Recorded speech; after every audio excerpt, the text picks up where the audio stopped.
Welcome to Homeschool Moms Unfiltered. My name is Amanda, and my lovely co-host is... Hello, I'm Meagan. Hey, we are your progressive, secular, and imperfect homeschool podcast. If you're tired of homeschool influencers with perfectly clean houses and glamorous blowouts, no blowouts here, who appear to have it all together, you're in the right place. We aren't those people, and we're glad to have you. So, our topic today is why we should all care more about neurodivergence. And trust us, even if you don't have a neurodivergent child, this episode absolutely applies to you. So stick around, right? We're going to talk about all kinds of good things. This is definitely not just I have a neurodivergent kiddo, I'm going to listen, or I don't, this isn't me. But first, let's dive into our recap of the week to prove just how messed up we are. So how about you, Meagan? What do you got? Oh my goodness, where am I at? I've been getting more sleep this week, which has been great. That's not to say that I've been going to bed at a reasonable hour, because I absolutely have not been. But I haven't had early morning stuff, which has been great because we're not morning people. But I had kind of a run last week where it was like somebody was coming to look at the air conditioner, or I had to go somewhere, or my kid had an appointment. And so I was going to bed at my usual ridiculous bedtime because I was up late getting stuff done or whatever. And then I had to be up early. So it was like really snowballing into a situation where I was reaching meltdown levels. So that's been good. I've gotten some more sleep. And then I've been getting a ton of work done, which always feels good. I watched a thing on Netflix. I haven't even had a chance to talk to you about it. I talked to a mutual friend of ours. I don't even know if I'm pronouncing it properly. The Decameron or something. It's set in Florence during the 1300s, during the Black Plague. It is so hilarious and irreverent. It's just absolutely fantastic. Like, it's weird and it's quirky, and I don't know. I loved it so much that I'm thinking about just kind of, we talked last week or the week before about background noise and screens. Totally thinking about making it one of my background noise TV shows because it was good. I liked it. So yeah, so it's been a pretty good week. I desperately need to go grocery shopping. The meal that I ate before our podcast was quite the hodgepodge of events, but I'll worry about that later. So overall, it's been a pretty good week. I noticed you have a change of surroundings. So how's your week, Amanda? Are you in a new location? Yeah, I'm back home. I'm back home in SoCal. So we spent the last 4 weeks exactly. We were doing the math. So exactly 4 weeks in the Midwest, visiting family and traveling around with them and doing different things and seeing different things. And we had a good time. But some trips are real life on the road, right? Because we're part-time world schoolers, and some trips you disconnect a little bit more. And this trip I definitely disconnected. But then there was still like the family stuff, right? My brother and his family live close to my parents, and so we were doing all of that. And then we were also still traveling and going to places and seeing things and all of these kinds of things. And so I dropped the ball on a lot of things. I stayed on top of some things. And then we did not travel. We didn't fly home when we were planning because there was that whole like flights were a huge mess and whatever. So we pushed it out, hoping that when we did actually travel home, our layover wouldn't be terrible, because where my parents live, there's no direct flight to any major airport that's useful. So that did not work, right? All the best laid plans. We had our layover, we had delays, we sat on the tarmac forever. We landed in SoCal, we sat on the tarmac again forever because like the gates weren't working. I mean, it was all just, it was life, right? That's how life works. But that does not change the fact that it completely kicked my ass. I have talked before about the fact that I have a lot of chronic illnesses, and one of those is a combination of chronic fatigue syndrome as well as post-exertional malaise, PEM. And so a great big travel day that went hours longer than I expected has completely knocked me on my butt. And I too was up late last night trying to make sure that I finished all the things I needed to do for podcasting today. So we're here. But I finally logged on to all of our shared accounts because podcasting is one of the things that I super dropped the ball on. And when I logged on, I saw that we got our first Buy Me a Coffee from Jessica. So, Jessica, thank you so much. It totally made my morning when I was very much like, I fucking hate this podcast. Why did I agree to do this? um, it's super. It was really exciting. So, thank you for that. We really appreciate it. Yeah, that is, I know, we get giddy over everything. So we're like, yay, people are responding, people listen. It's so exciting. So thank you, Jessica. We appreciate your kind words and you taking the time and the effort and the donation. So thank you so much. That's it. It was the little message, right? Like, Exactly. I am not kidding. This morning when I was like really trying to rally for like, okay, I have to get up. I have to do these things. I have to put on real clothes. I just have to buckle down and do it. And then I accidentally clicked into the email, which I did not mean to do, but I was trying to get my computer booted back up. And then I saw the nicest message of like, love the podcast, keep it going, like, and I was like, damn it. Okay. I can do this. Like, I can do this. Yeah, I can do it. Let me go get a cup of tea. I got it. So yeah, perfect. Well, I have, so I do not feel like you dropped the ball on podcasting because you answered all of my whacked out messages the whole time. I did, but I did hold a bunch back so that you could disconnect. So I was telling Amanda right before we went live, I'm like, I have an Amanda list of all things that are not urgent. And I'm like, I know travel days are hard and that you need time to, so I'm like, when you're recovered, I have a small list, but no, you did not drop the ball. You're amazing. So thank you. Small list. It's going to be like 2 Excel spreadsheets long. Let's be real. I've worked with Meagan long enough to know that a small list is not a small list. It's a little bit, right? But it's not. It's little stuff, I promise.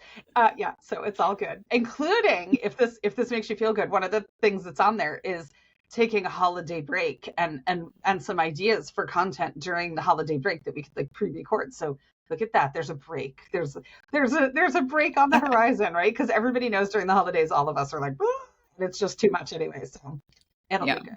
We have a great fall coming for you though. So it's going to be awesome. We do, for sure. So our topic for today is neurodivergence. And we have touched on it in some of our reading, or sometimes it'll come, sometimes when we're just talking about our books, like even our transcript book, like we talk about how that might look different if your homeschooler is autistic or dyslexic or something like that, right? So we try to kind of infuse those things into conversation because the reality is there are a ton of homeschoolers who are neurodivergent, because the school system is not amazing at handling neurodivergence in a lot of ways, right? So our population as homeschoolers is probably, I would say, disproportionately neurodivergent in a lot of ways. There's not a lot of statistics on it, but just anecdotally going to homeschool groups and, you're like, oh, my kid's this, my kid that, my kid this, my kid that, right? So there's a lot of us that have taken our kids' education into our own hands because the school system was like, I don't know what to do with this kid. You figure it out kind of thing. Yeah. So, although in my case, it was more like, I don't know what to do with this kid, but you're clearly not up to it either. And I was like, I'm going to have to disagree with you on that. I feel like I am. So, the reality is, even if you don't have a neurodivergent kid, we as a society really need to get a better grip on this topic, right? We talked a little bit about it in our author interview with Jonathan Mooney and about kind of the activism that is tied to neurodivergence. There have been other movements in the past, right? Like if you look in the 60s, 70s, 80s, what resulted in the Americans with Disabilities Act, where it's this huge movement of disabled individuals fighting for accommodation, equality, et cetera, et cetera. And so there's kind of this piece of that going on with neurodivergence right now. And we all kind of need to be a part of it. It's kind of like being a feminist, even if you're not a female. You can be a neurodivergent activist, even if you are not that person, if it's not directly affecting your family. Although statistically speaking, the odds are pretty good that there's something in your family, maybe not your immediate nuclear family, but a sibling, a cousin, your parents, whatever. There's somebody there that's neurodivergent. If you're parenting a neurodivergent kiddo, you're likely already pretty familiar with some of what we'll be discussing today. However, we are both parenting neurodivergent kids, and we are both still soaking up every piece of information we can find, right? Anytime a new book comes out or there's a new seminar or a new podcast, we're constantly sharing things, we're constantly learning, because there's always something new to think about or to integrate into what you're doing or a new way to think about things. And so we just want to make sure that as we work to support our amazing kiddos in the best possible way, we're trying to help share that with other folks and, really kind of just help bring better awareness to the struggles that we all have, whether you are neurodivergent or neurotypical, parenting a neurodivergent kiddo, or maybe you and your kiddo are both neurotypical, but they have a classmate that they're struggling with, or someone from one of your play groups, or whatever that is. The goal here is to just help with understanding, right? Compassion and understanding. Mm-hmm. Yeah, and totally kind of off topic, but I went to Homeschooling Unleashed a bit ago, and there was a speaker whose presentation that I sat through, and they didn't identify themselves as neurodivergent. They don't owe me a diagnosis, but parenting three neurodivergent kids, I was like, I'm pretty sure this guy, et cetera, right? And it was interesting because I had to keep kind of reminding myself to focus on his content and not his delivery style, because his delivery style was impacted by however his brain operates, as all of us, right? I mean, all of us are, the way we communicate, it says a lot about that. And so, yeah, even in a situation like that, it would have been really easy to walk away from that presentation and be like, I don't know, but the content was really great. It was just a matter of kind of navigating his delivery style. So yeah, I mean, we're going to interact with people of all different neurotypes in the world. So it's important for us to acknowledge that. Absolutely. So likely when we say neurodivergent, your brain jumps to the usual cast of characters, right? Autism, ADHD, dyslexia are probably the big three.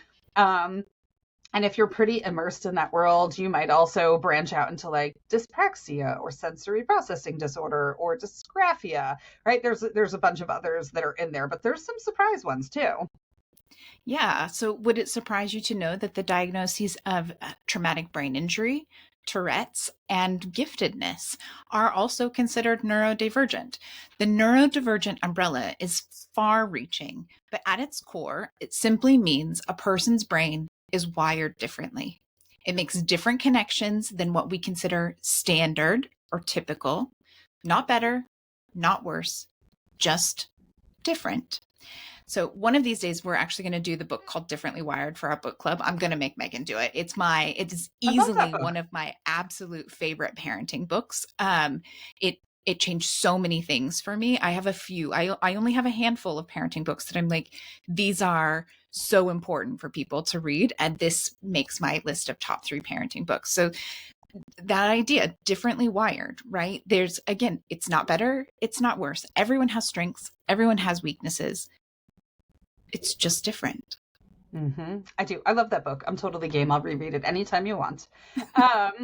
Absolutely love it. In fact, I take one of my major life mantras from that book, which is the author talks about there's no heart in the cooler. And that's her reminder to herself, like, especially with her job, that she's not transporting live organs. Nobody's life is on the line. And sometimes we can get so worked up in the nuance of day-to-day stuff. And I love that. Like sometimes I'll get myself a little, and I'm like, oh, there's no heart in the cooler. This is all going to be fine. It's okay. Yeah. So that was life. That was not from a parenting perspective. I did take parenting stuff from it, but that was life-changing for me as a person, just in general, being like, it was like my version of don't sweat the small stuff. That didn't sink in. That didn't affect me the same way, but there's no heart in the cooler is my version. Yeah.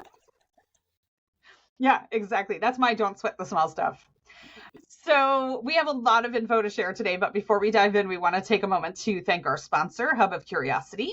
We like to share a little bit about their classes, and given the topic of this week, we thought it was the perfect time to highlight some of their classes that are neurodivergent affirming. Not all resources are neurodivergent affirming. When we did Normal Sex with Jonathan Mooney, you heard about plenty of ways that neurodivergent individuals are made to feel less than, like garbage, stupid, etc., none of which is true. This is not the case with Hub of Curiosity. They offer neurodivergent social clubs where kids can unmask and show up and be their authentic selves.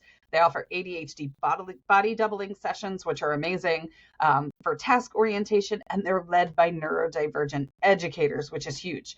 They also have a tutor who's a dyslexic adult who hosts reading groups and things like that. And she literally talks to the kids about how she reads. What are the tools that she uses? What are the ways that she breaks down written communication? And there's plenty of teachers, and I'm not bashing OG Orton Gillingham. It's great. All that stuff is great, but it's a very different perspective of having a neurotypical person who learned about the reading experience versus a dyslexic person sharing their reading experience. Not better, not worse, but super valuable. So, yeah, there's some awesome options over there. Yeah, no, absolutely. And so you can find a link to their course catalog in the description below, or in our Instagram bio. But the more important part is, as a premier sponsor here at Homeschool Moms Unfiltered, we get to offer our listeners $15 off your first Hub of Curiosity class. So if you haven't taken advantage of that yet, definitely do. The code is of cure 115. So that's OFCUR 115, and that's $15 off any class. Obviously, since we're talking about neurodivergency today, we'd love for you to look into those, but you don't have to use it on that. It's off any of your first class that you take there. So go check them out. And if you have a neurotypical kid, they have a really cool class too that breaks down all about neurodivergence. So like if your autistic friend is stimming or something, like what should you do as a neurotypical kid, right? How do you react? What should you say? What should you, right? Kind of that dynamic of being a good friend. So there's classes for everything related to neurodivergence over there, which is super awesome. Yeah, no, I think that's great. And I think, especially for homeschooling parents, it's probably really useful. I'm sure it's useful for anyone, but I know that in our specific situation, my kiddo tends to be pretty considerate and empathetic, I guess, when he picks his friends, right? And so differences, and he kind of collects neurodivergent friends.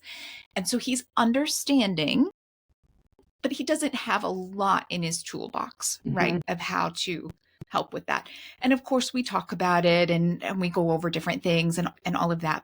But he's also my kid, right? And the reality is sometimes he needs to hear it from someone else. Sometimes, yeah, sometimes he just needs to be taught from, someone else for it to really sink in a better way. And so I think that's a great option. All right. So back into what we were actually here to talk about, right? So truly, the more you know, the better, right? So let's talk about neurodivergence. If our goal is to raise kind and compassionate kids who will make a positive change in the world, it is absolutely imperative that they understand how others experience the world, right? You cannot be compassionate if you don't give a shit about someone else's experience, right? If you don't care what it is like for them to exist in the world, you cannot even pretend to be a kind and compassionate person. It just doesn't work. So there's a tremendous component of fostering empathy in our children when it comes to this. Okay, all I had was the visual of the jacket Melania wore. What did it say on the back? Like, I really don't care. Yeah, I really don't care. Yeah. That's all I had. And I was like, okay, so yeah, I mean, if your goal is not to raise caring, compassionate kids, like, we'll see you in the next jacket episode. For that. School uniform. Yeah. But if you'd like caring kids, let's talk. Okay. Yeah. So all too often in our culture, the onus is put on the neurodivergent person to conform to neurotypical standards, right? And a lot of times our neurodivergent friends are already putting in extra work anyway, right? So like my kiddo, if he's in a public space, he's most likely, again, every human being is different. So I'm not going to say what your experience is versus his, but most likely in a lot of cases, he's hearing and feeling the music way louder than the rest of the people in the room. The vibration of the music is grating on every nerve in his body. He hears fluorescent lights. He hears everything, right? So he's already having to How often do you get that? Do you hear that? Do you hear that buzzing? Do you hear that beeping? Like, I mean, first off, I'm in my mid-40s, buddy. There's a lot of things I don't hear anymore. Went to a lot of concerts in my day, pal. Before we knew about noise-canceling headphones and things like that, or cared, right? Yeah. So true. Yeah. I mean, I'll tell you, so we went through a thing where I bought this bark machine because He has a service dog, and when we go in when she's wearing her gear and she's in public, I mean, we take her to restaurants, whatever. She gets under the table, she sits there, she lays there until she's been given her command to move. When the mailman drives past our house at the front window, shit goes down. Like, she's like, who the hell does he think he is? Right? Like, it's a very different story, right? She's still a dog. So I bought this machine on Amazon that lets out like a high pitched noise when they bark, and it's noise activated and all this kind of stuff. He could freaking hear it. He was like, I mean, immediately he could hear it. He was like, oh my gosh, you have to return that. And then on top of it, because he's an empath, he was like, he felt so much pain, or so much discomfort, I should say, really is probably the better term, from the bark machine, that he was like, there's no way you can do that to her. Like, even if I didn't hear it, and because it's uncomfortable for him. And I'll give you an example. Like, our service dog doesn't wear anything. How autistic is this? Our service dog doesn't wear anything with like buckles or straps, because Kiddo doesn't wear anything that has buttons, buckles, zippers, etc. Right? And so I have had to make all of her service gear out of fabric that he would choose to put on his body, because he doesn't want her to feel uncomfortable, right? So they're already putting in all this work because their socks are itchy, or because the music is loud, or because whatever, the lights are bright, whatever the case might be. So then if we start asking them to conform to neurotypical standards, it's like their battery is already draining, just trying to keep their head above water. And now we're saying things like, you have to communicate in this way, or you have to make eye contact, or you have to do this, or you have to do that, because that's what we as neurotypicals expect. So if we understand kind of how that person experiences the world, and kind of the strain that they might already be under in that particular situation, or the experience that they're already having, we can meet them halfway. That's kindness, that's compassion, right? Like, we could say like, or maybe it's like, would you prefer to eat outside? It is pretty loud in here. Would you prefer to eat outside? And like, just little things like that our kids might have a better understanding of if they better understand neurodivergence. No, for sure. Absolutely. So as a society, I really think we're missing out on incredible strengths by discounting the contribution, knowledge, and talent of neurodiverse individuals. Just even beyond that, and we're going to get into this more, but just take a minute. We've talked about it before, but take a minute to think about every great person that you look up to, whether it's a classic pianist, or an artist, or a tech person, or a performer, or the Olympics, and you're looking at, these people who are doing amazing feats and overcoming their body and their mind and and all of these things, right? It's a pretty safe bet that 99.9% of those people are neurodivergent.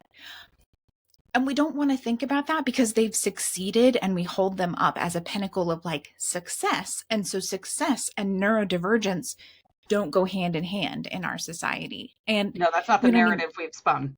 Yeah, no, exactly. And so if you just take a step back and even just remember that as your like entry point into neurodivergence is not a bad thing. It is not the thing that holds you back. It is just a difference. And like we said, everyone has differences. Everyone's got strengths. Everyone's got weaknesses. And just figuring out how to play on the strengths for each and every person is what actually really matters. So now, before I say anything else, here's my huge disclaimer with asterisks and flashing lights and all of that jazz, okay? Not all neurodiverse people are the same. Just like not all neurotypical people are the same, okay? These skills that I'm about to describe are generalizations. Generalizations can be helpful. There is truth in generalizations, but they are not the be-all, end-all of everything, okay? So I've said it. Don't come at me, okay? Be kind and don't come at me. My kid has ADHD and they can't blah, blah, blah. We get that. Yeah. They're all different, right? Mm-hmm. No two individuals are the same. My kid has this, but they don't have autism. Yeah, okay. Like, don't come at me. These are generalizations, and there's truth in generalizations, but they're generalizations, not 100% fact, okay? We didn't say that. Okay, so some examples of strengths with some of the more obvious ones, right? So with ADHD, you've got intense ability to focus on interests. You have character traits like creativity, spontaneity, and compassion, willingness to take risks and innovate, right? They are thinking outside the box. They're willing to try things. And yeah, it scares the shit out of you when your ADHD kiddo is like flipping off of the couch when they shouldn't be and they've broken their arm the first time, right? Yes, okay, we hear that, we get that. But the flip side is they are willing to take risks and try new things that other people wouldn't. And that is hugely beneficial in so many fields. Mm-hmm. Okay, they work well under pressure and they're generally good at problem solving. They have a strong sense of justice, what's right and what's wrong. And they have an enhanced ability to multitask, right? There's a benefit to having so many different things going on all the time. They're used to that and they're able to harness that in a way that can be much more effective and efficient than the vast majority of us. Strong sense of justice tends to be common across various neurodivergent diagnoses. Yeah. And it's funny because people talk about like, okay, so our last episode was about screens, right? And you were saying like you don't have YouTube and stuff like that. Totally, whatever. You do you, we do our thing. Awesome, both on both ends, right? My 12-year-old who's autistic ADHD is a one-child YouTube cleanup machine. I have his email logged in on my phone just in case anything comes through that I need to support him with or anything like that. The number of reports that he has made to YouTube, like, it is now safe for your kid. He's taken care of it. He's cleaned up the entire platform. Anything that comes through that violates community standards, he's on it. He's reported it. So strong sense of justice, it's happening. It's definitely happening over here. So whenever you feel ready, it's now clean. And daily. He's on it. He's keeping it clean. Oh, if only it was that easy, right?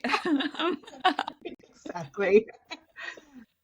Yeah, all over the place. And there is some crossover, and that's part of one of the difficulties with any parent who's tried to get diagnoses for their kids in some of these things. Oh my goodness, the Venn diagrams are endless. The crossover is endless. There's a lot happening here, Mhm. right?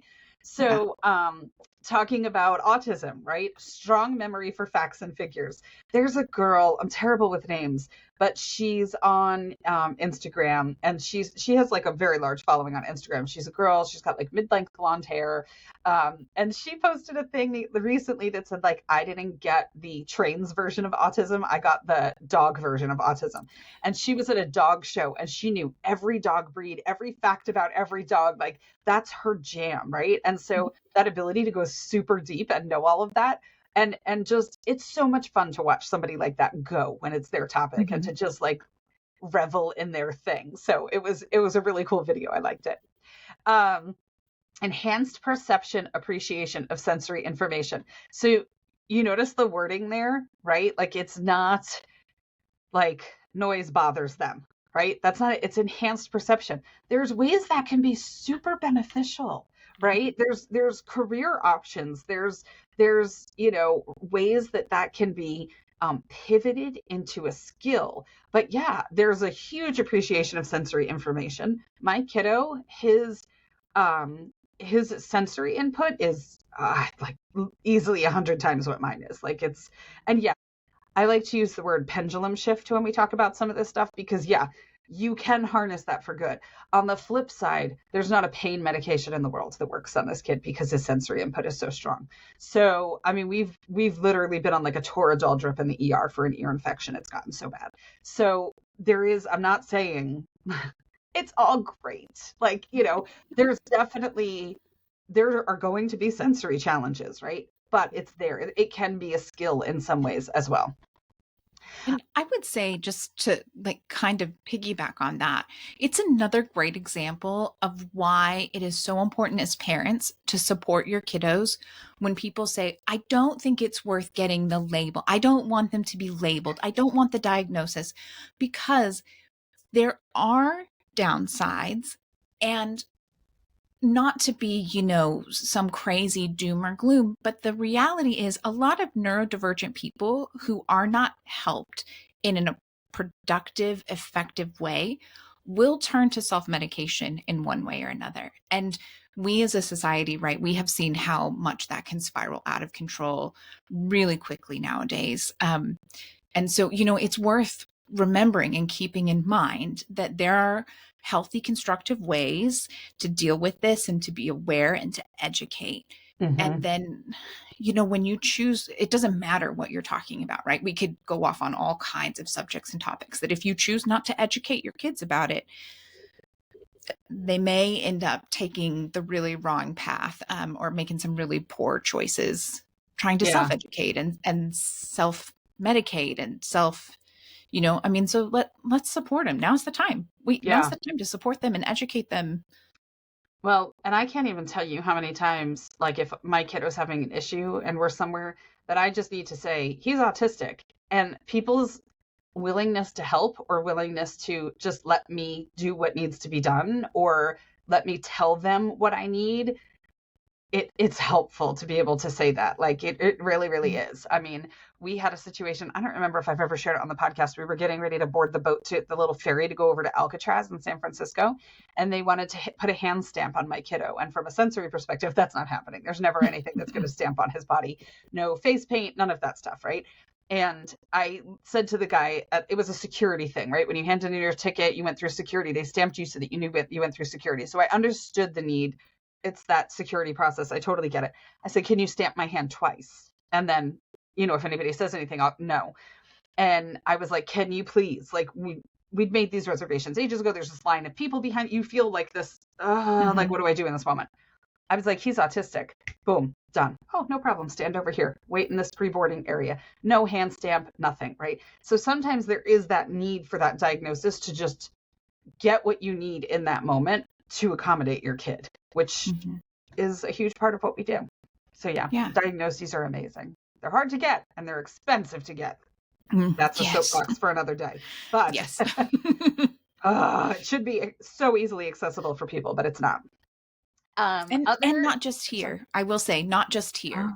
I was actually just talking fairly recently with a friend who lives in Australia, and she was like, how did you get that? Didn't is it actually cheaper in the States? And I was like, no, it is not. It's a private thing most of the time. You have to pay for a really good. There are some ways, and in some cases, you can get something decent from the school, but for the most part, the most useful ones, they cost thousands of dollars from professionals who actually do that day in and day out. And it wasn't part of their teaching certification, Exactly.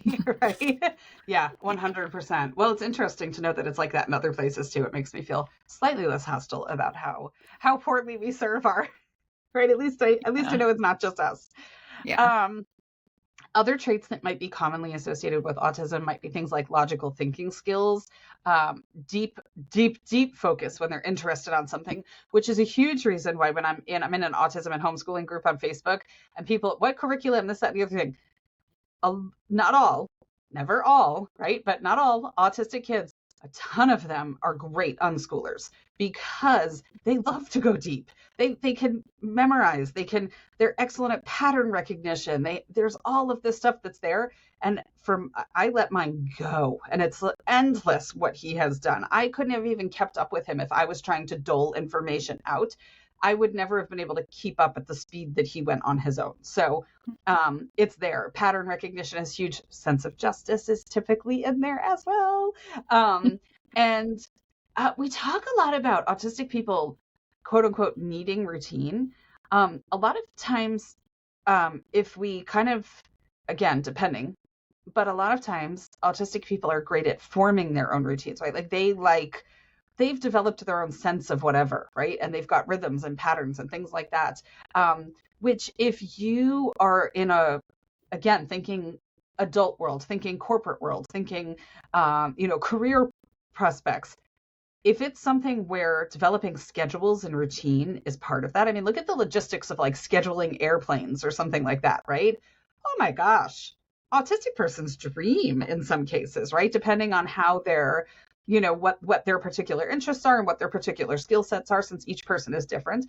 But there are some tremendous ways that these innate gifts or abilities or talents or whatever you want to call them are effective in the real world, and teaching them how to leverage those can be really powerful.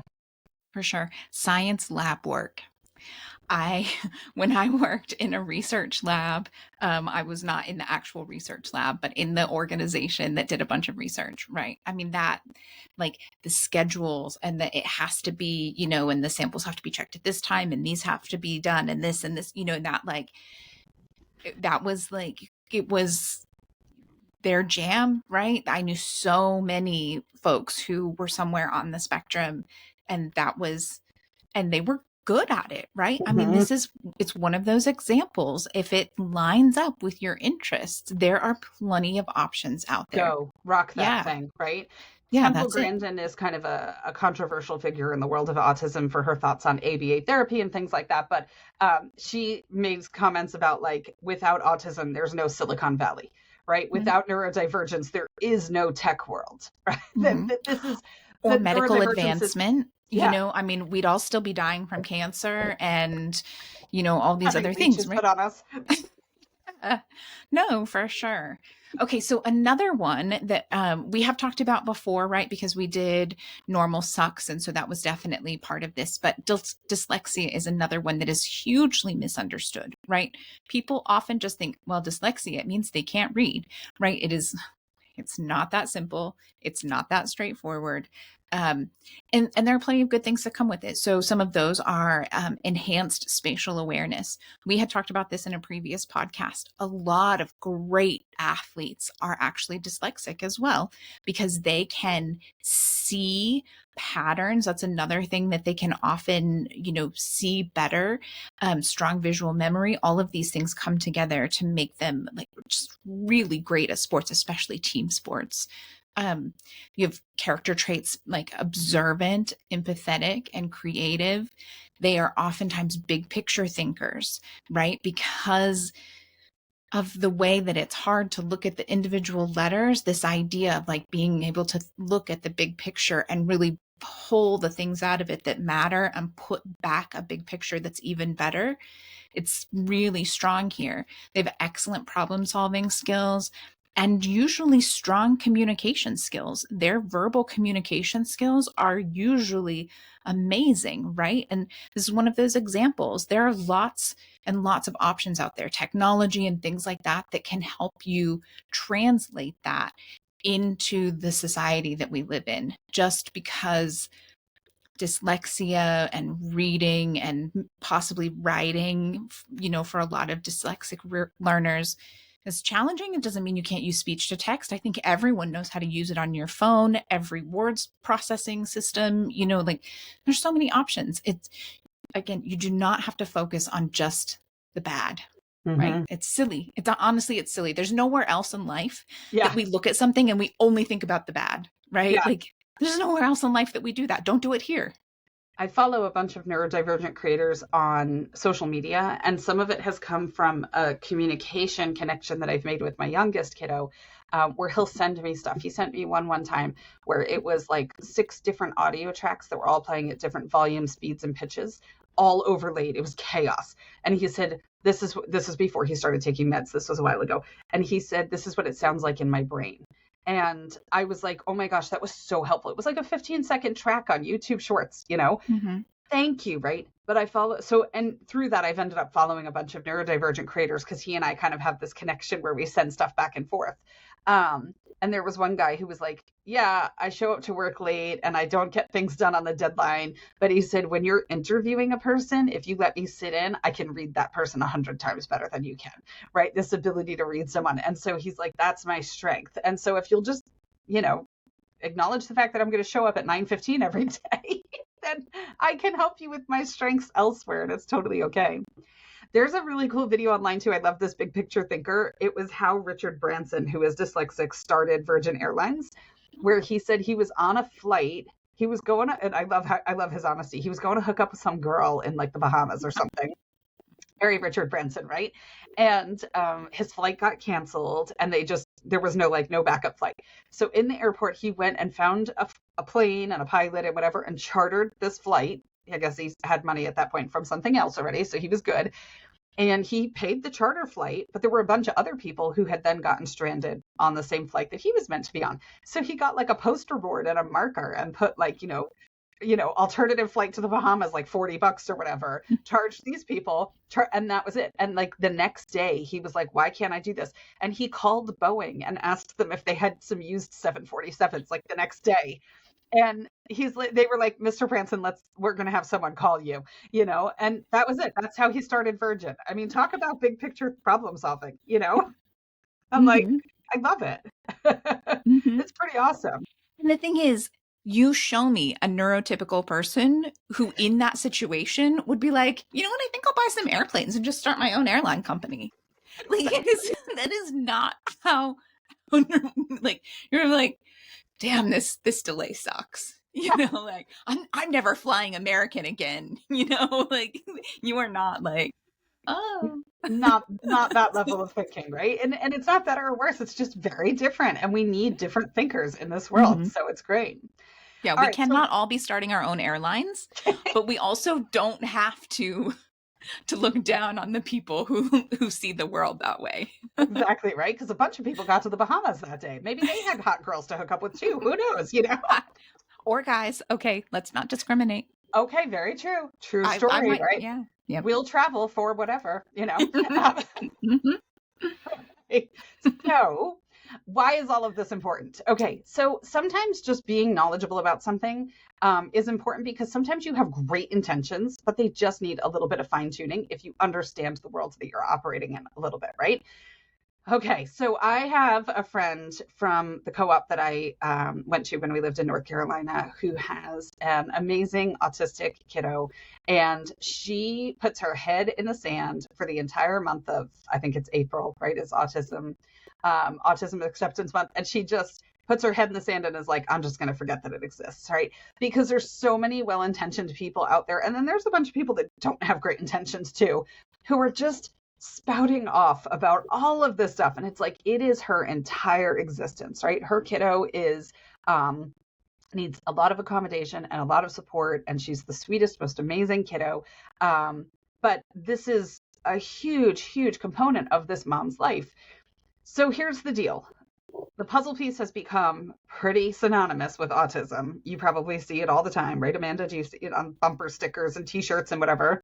Yeah, it's obviously still floating around some. Yeah. So the puzzle piece has become synonymous with autism through an organization called Autism Speaks. Most autistic adults have come out and said that they do not speak for us. That is not what we feel. That is not what we think. We don't want their support, right? People have gone so far as to call them a hate group. And so it was interesting because there was a mom locally here who started a group, and she was like, oh, but that's not what the puzzle piece means to me. It means something different to me.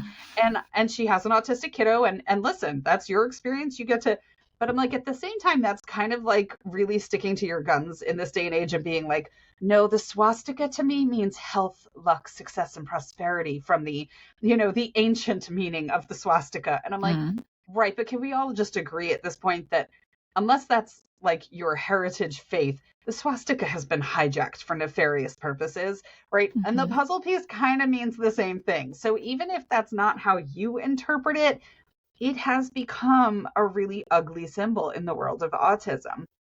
And there's a lot of people with great intentions who are slapping puzzle pieces on stuff. I mean, we see it, like it got shared. I'm in a couple of local groups for autistic parents, and people will do like a sensory friendly day at a roller rink or something. That's awesome. Thank you so much, because for my kiddo, that would be necessary. We did sensory friendly day at the fair, which ironically, he didn't really want to go to the fair. We were mainly training his service dog how to get on and off rides so that she could go to Disney World. But in order, because that's a new skill for her. Like anytime you're going to do something, you kind of have to think ahead, like, what is going to be different for her and how can we prepare her for that if it's going to be very, very different. She's not been on a plane yet, and we've actually been taking her to the library and having her go through the detectors that sense the book sensors to get her used to getting ready to go through security at the airport, right? So like anything that's new like that, because she's still, I mean, she's a trained dog, but you're going to get to the airport, she's going to be like, what's this thing? So So anyway, we did sensory friendly day at the fair. All these people, their marketing departments come up with this stuff and they slap puzzle pieces all over it. And it's like, ugh. So all of that, like light it up blue. They like the Empire State Building up blue. That's Autism Speaks. All that stuff is Autism Speaks. If you go on Google and type in Autism Speaks controversy, you will be missing for a week. Okay. It is not a solid organization that we want to be aligning with.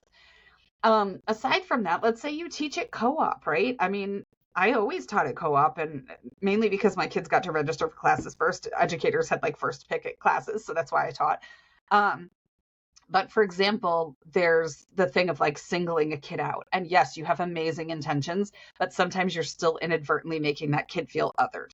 So for example, if you have a dyslexic kiddo in class and you want them to know their read aloud section before the class or whatever, so they have time to preview it, every kid should get their section of reading ahead of time, right? I have a dyslexic kiddo who takes one of my baking classes that I teach online. And whenever she's in class, every single kid in that class gets feedback by video instead of just her, right? Because it adds stress, or it adds like it's kind of like a sour note on her class experience if she's got to struggle through deciphering. I write a lot of feedback. You don't think there's a lot to say about cakes? There's a lot to say about cakes. So I write a lot of feedback. And it's like she's got to sit there and struggle through reading that. I don't want to put a damper. Why? When, again, that's the meeting our neurotypical friends in the middle, right? Why would I create that extra work for her? I'm just going to record it by video and send her a really cheerful message about how awesome she's doing. But I'm not just going to send it to her. Every single kid in that class is going to get it so that she doesn't feel different and the other kids don't go, what's with that kid that she gets something different than us, right? It should be so seamless. So sometimes even when we have great intentions, we just need to kind of take a step back and really, really go like a step further and think about how it affects the whole. Yeah, no, that's the thing. I think, that's a great example of whether you're doing video feedback or written feedback, and in some cases, obviously, as homeschoolers, we want more written feedback for certain things.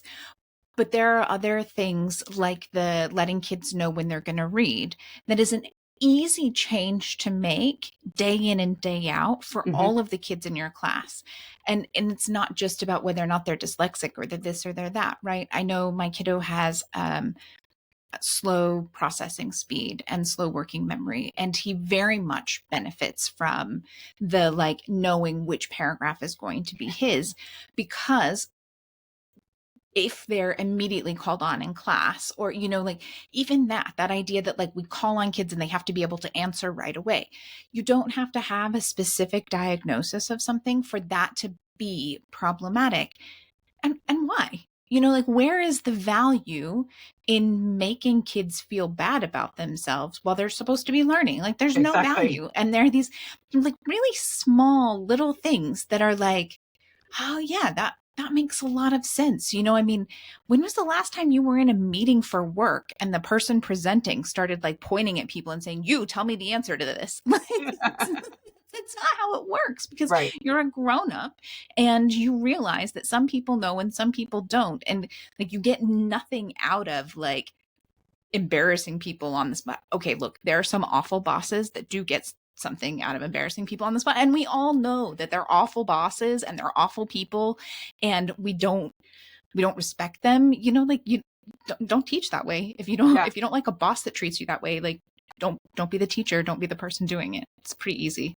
Yeah, it's so true. I mean, and then just another quick note about like communication, right? Autistic individuals in particular, but all other neurodivergents also, like idioms. Autism and idioms do not go together, right? At all, right? Cool as a cucumber. They're like, neither of us are cucumbers. I don't understand, right? Like, so, and in general, right, interpersonal relationships thrive on clear communication. So just the more we know, the more smoothly all of these relationships, the foundation of these relationships becomes stronger, the more we know.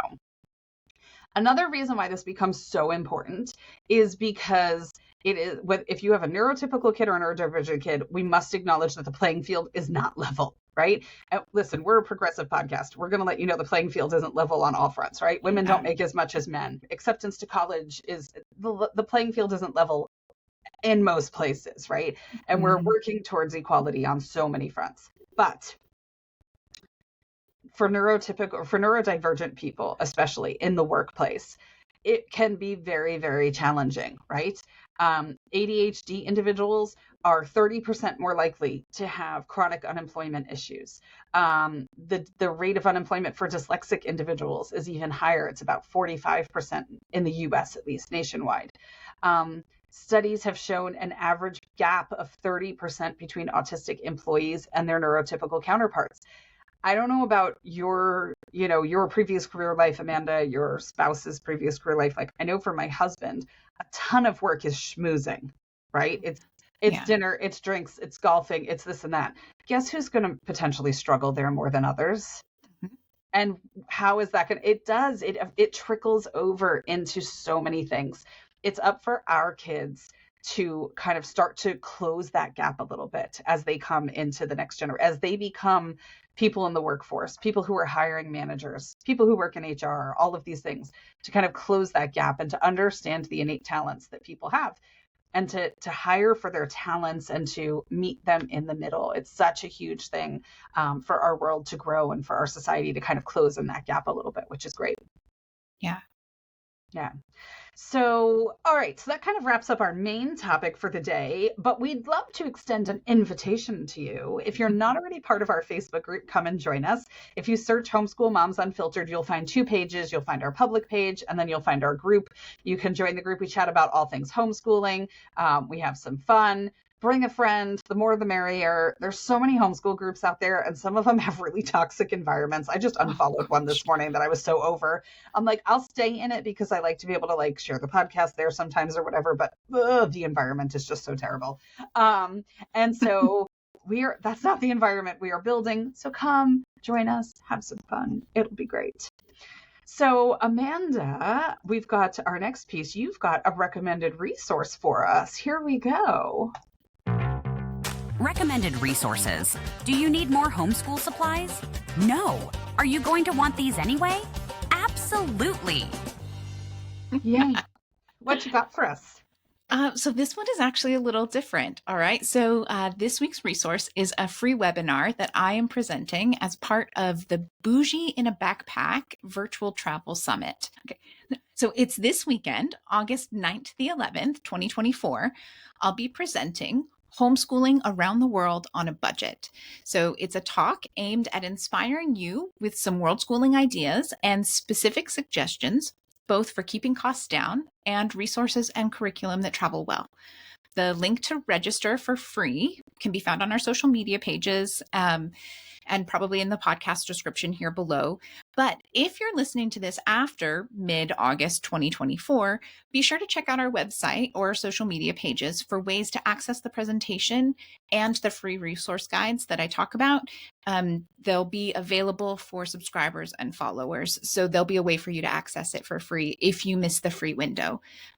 If there's more in the Bougie in a Backpack Travel Summit that you're like all about and you want to know about all of it, then by all means, feel free to go crazy over there and pay for their biggest package with all of the stuff. But if you're just interested in how to get the show on the road with some world schooling or part-time world schooling like we do, this might be of interest to you, and you can participate in real time during the seminar or the webinar, or you can listen later on. We'd love to have you.